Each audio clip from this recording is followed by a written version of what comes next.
కాకినాడ జిల్లా జగ్గంపేట నియోజకవర్గాన్ని పారిశ్రామికంగా అభివృద్ధి చేసేందుకు ఏపీఐఐసి సిద్ధంగా ఉందని చైర్మన్ మంతిన రామరాజు పేర్కొన్నారు. జగ్గంపేట ప్రభుత్వ డిగ్రీ కళాశాల సమీపంలో 9.60 కోట్లతో నిర్మించనున్న ఫ్లాటెడ్ ఫ్యాక్టరీ కాంప్లెక్స్ ను ఆయన ఎమ్మెల్యే జ్యోతుల నెహ్రూతో కలిసి శంకుస్థాపన చేశారు. ఈ సందర్భంగా ఏర్పాటు చేసిన సభలో ఆయన మాట్లాడుతూ కూటమి ప్రభుత్వం అన్ని రంగాల్లో అభివృద్ధి చేయడం జరుగుతుందన్నారు.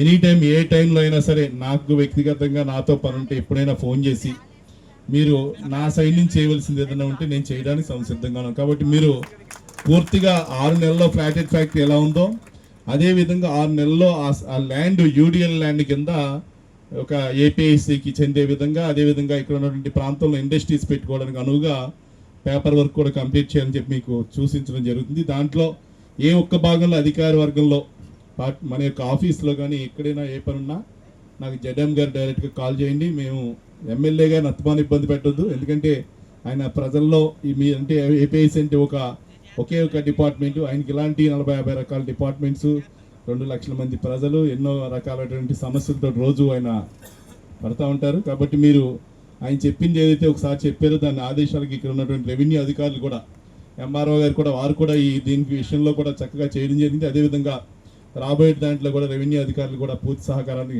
ఇచ్చి పూర్తి చేయాలని చెప్పి కోరుకుంటున్నాం. అదేవిధంగా ఈరోజు మనం రాష్ట్రం ఈ ప్రభుత్వం వచ్చిన తర్వాత ఎన్డీఏ కూటమి సుమారుగా 2 లక్షల కోట్ల రూపాయలతోటి పెట్టుబడులు రావడం జరిగింది.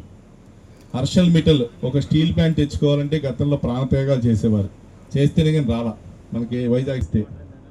అటువంటి పరిస్థితి ఇవాళ స్టీల్ ప్లాంట్ మూతపడిపోయేటువంటి పరిస్థితిలో కేంద్ర ప్రభుత్వం గ్రాంట్ తోటి ఈరోజు మరి సుమారుగా 11,000 కోట్ల రూపాయలతోటి దాన్ని నిలబెట్టేటువంటి ప్రయత్నంలో 100% ఎన్డీఏ కూటమి సక్సెస్ కావడం జరిగింది.